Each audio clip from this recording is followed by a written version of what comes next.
अस्सलाम वालेकुम। Software engineering के लेक्चर नंबर 11 के साथ मैं हूं मकबूल हुसैन। आज के लेक्चर में जो हम टॉपिक डिस्कस करेंगे उसका नाम है इटरेक्टिव मॉडल। इटरेक्टिव मॉडल क्या है, हम इसको क्यों इस्तेमाल करते हैं, तो इसका हम एक एग्जांपल लेते हैं। मिसाल के तौर पर आप कस्टमर ने आपसे एक प्रोजेक्ट बनवाना है, तो डेवलपर से प्रोजेक्ट बनवाने के लिए जाता है। जो डेवलपर है वो उसे फ़र्ज़ करो यानी वो 2 साल का टाइम दे देता है कि भाई आप 2 साल बाद आना, मैं आपको 2 साल बाद ये प्रोजेक्ट जो है वो कंप्लीट करके दे दूंगा। अब 2 साल में हो सकता है कस्टमर को डाउट हो जाता है कि भी मे भी 2 साल बाद वो मिले या ना मिले, या उसमें चेंजिंग वगैरह हो सकती है या ना हो सकती। और दूसरी तरफ जो डेवलपर है वो भी क्या चीज़ है, वो डाउट में और रहता है कि भी यानी अब ये 2 साल बाद जब मैं इसको प्रोजेक्ट दूंगा तो हो सकता है कि भी इसमें सॉफ्टवेयर उस वक्त तक बहुत सारी नई चेंजिंग आ चुकी होंगी, नई रिक्वायरमेंट वगैरह आ चुकी होती हैं। तो इसलिए क्या चीज़ें यानी हम एक ऐसा प्रोजेक्ट मॉडल बनाएंगे जिसमें क्या चीज़ें हम कस्टमर से एंगेज रहें कि भी हर 2 महीने बाद या 6 महीने बाद हम ऐसा करेंगे कि भी अगर एक प्रोजेक्ट अगर वो बनवाने आता है तो उसको फ़र्ज़ करो टाइम 2 साल का ही लगता है। लेकिन अगर हम उसको 2 साल का टाइम दे देंगे कि भी आप 2 साल बाद आना, तो फिर क्या चीज़ है वो आपके से 2 साल बाद आएगा, उसके बाद आपसे प्रोजेक्ट लेगा, या आप जब उसके पास जाओगे तो हो सकता है वो प्रोजेक्ट आपसे लेने से इनकार कर दे, क्योंकि उसमें वह तो हो सकता है उसमें जो चेंज उसके दिमाग में जो चेंजिंग आई हैं वो आ सकती हैं। तो अब हमारा मेन मकसद ये होगा कि भी हम इटरेक्टिव मॉडल को इस्तेमाल करें। इसमें ये होता है कि हम हर 6 महीने बाद, फर्स्ट करो हम 2 साल का टाइम लेते हैं, तो 6 महीने के बाद हम उसको एक प्रोजेक्ट का एक पार्ट्स बना कर दे देते हैं कि भाई आप ये इस्तेमाल करो, और इसमें अगर कोई तब्दीली वगैरह करनी है या इसमें कोई चेंजिंग करनी है तो फिर नेक्स्ट जो 6 महीने बाद मैं आपको जो सॉफ्टवेयर का बाकी हिस्सा दूंगा उसमें हम देख लेंगे। तो वो क्या चीज़ है, वो 6 महीने प्रोजेक्ट को चलाता है, उसके बाद क्या चीज़ है अगर कोई प्रॉब्लम आती है तो वो आगे उसके बाद आपको बता दे। फिर 6 महीने बाद आप उसको प्रोजेक्ट का जो बाकी दूसरा हिस्सा है वो भी दे देते हो, इसी तरीके से तीसरा हिस्सा 6 महीने बाद देते हो।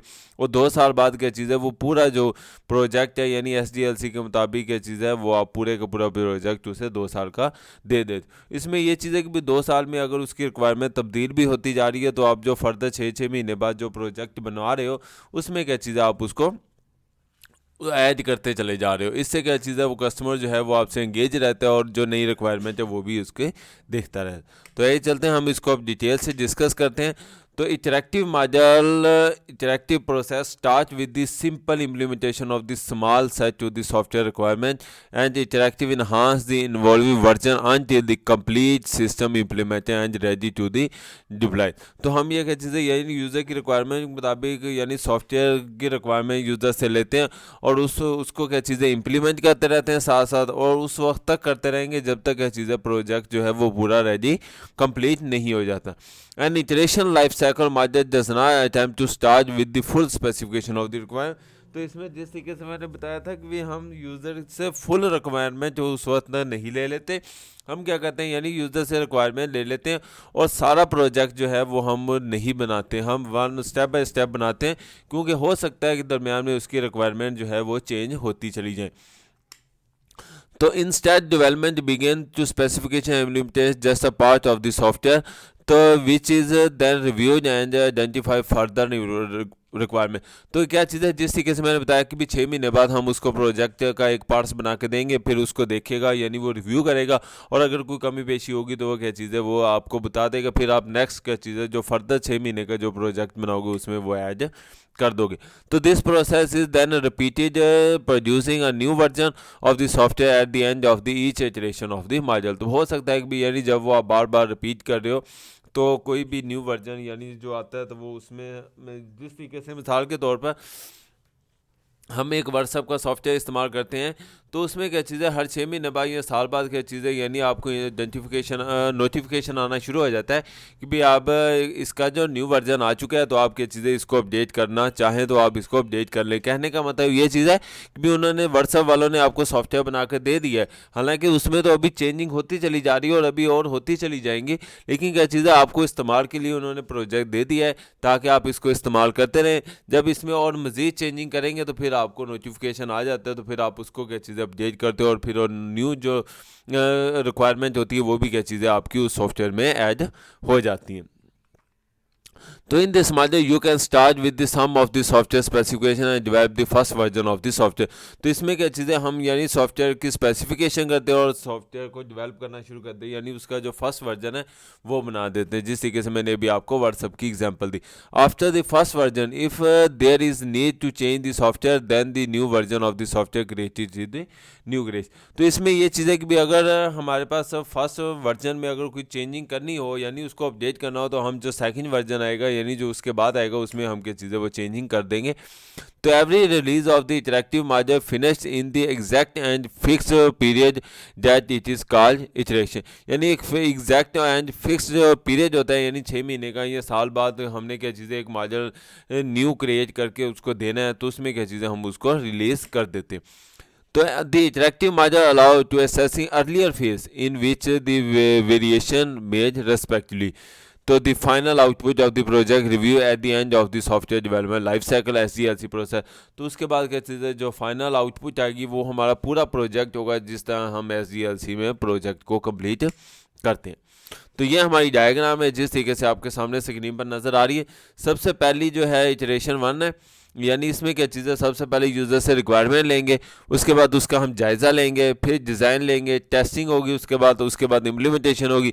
इम्प्लीमेंटेशन के बाद हम जो प्रोजेक्ट है वो कस्टमर को दे देंगे, वो उस प्रोजेक्ट का क्या चीज़ है रिव्यू करेगा, और उसके बाद फिर अगर कोई चेंजिंग करनी होगी तो वो फिर डिज़ाइन करेंगे, उसके बाद टेस्टिंग, इम्प्लीमेंटेशन और फिर रिव्यू। उसके बाद फिर क्या चीज़ है, अगर कोई चेंजिंग होगी तो फिर डिज़ाइन, टेस्टिंग और इम्प्लीमेंटेशन हो जाएगी, और उसके बाद क्या चीज़ है वो उसका रिव्यू करेगा। रिव्यू करने के बाद अगर वो सारी चीज़ें रेडी कर देता है तो फिर हम क्या चीज़ें उसको फाइनल जो है उसको डेवलपमेंट करेंगे, और उसके बाद क्या चीज़ें मेंटेनेंस का काम शुरू हो जाएगा। तो इस तरह क्या चीज़ें हम पूरा प्रोजेक्ट जो है इंटरेक्टिव मॉड्यूल के थ्रू करेंगे। तो अब इसके फेसेस देखते हैं, यानी इसके जो डिफरेंट फेसेस है। सबसे पहले रिक्वायरमेंट गैदरिंग है, एनालिसिस है, उसके बाद डिज़ाइन है, नेक्स्ट इम्प्लीमेंटेशन है, टेस्टिंग है, डेवलपमेंट है, रिव्यू है, और लास्ट जो है वो है जी मेंटेनेंस। तो ये चलते हैं हम वन बाय वन इसको डिस्कस करते हैं कि भी रिक्वायरमेंट क्या होती है, डिज़ाइन क्या होती है और इम्प्लीमेंटेशन क्या। तो सबसे पहले रिक्वायरमेंट।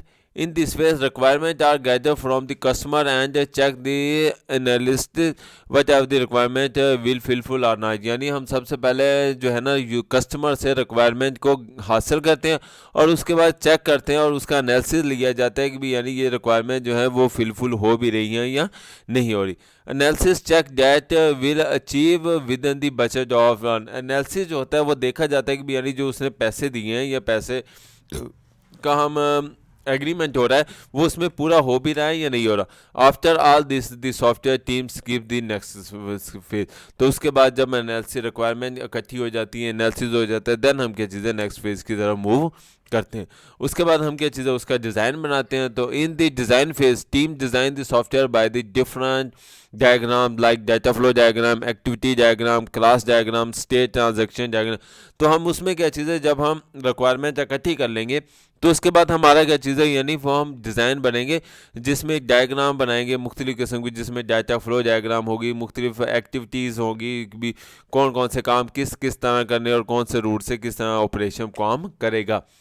नेक्स्ट क्या चीज़ें हम उसको इम्प्लीमेंट करेंगे, यानी दी इम्प्लीमेंट जो डिज़ाइन हमने बना लिया है उसको क्या चीज़ें यूज़र की रिक्वायरमेंट मुताबिक क्या चीज़ें हम कोड लिखना शुरू कर देंगे। कोडिंग जो है कि वो मुख्तलिफ लैंग्वेज में लिखी जाती है, वो चाहे सी लैंग्वेज हो, C++ है, जावा है, कबोल है, फोर्ट्रान और नोराइज वगैरह लैंग्वेज में क्या चीज़ें जो कंप्यूटर प्रोग्रामर है वो जो है वो सॉफ्टवेयर वगैरह लिखेगा।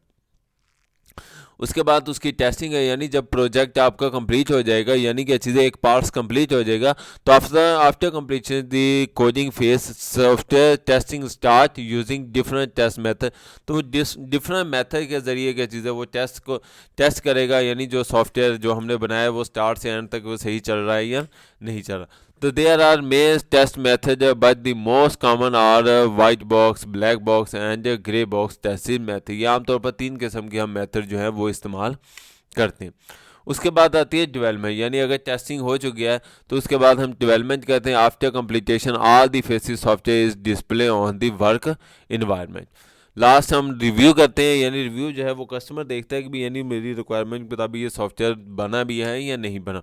So in this phase, after the project development review phase is performed to check the behavior and validity of the project development. तो and if there are any error found then the process start again with the requirement. कहते हैं अगर इसमें कोई problem वगैरह आ जाती है तो हम क्या चीज़ें यूज़र की रिक्वायरमेंट के मुताबिक उसे दोबारा स्टार्ट से चेक करना शुरू करते हैं. उसके बाद उसकी मेंटेनेंस आती है. ये हमारा लास्ट फेस आता है क्योंकि प्रोजेक्ट बन गया, रिव्यू हो गया. अब उसमें मेंटेनेंस का मतलब अगर कोई प्रोग्राम में कोई प्रॉब्लम आ जाती है या उसको कोई अपडेट वगैरह करवाना होता है तो उसको हम मेंटेनेंस के ज़ुमरे में लेते हैं.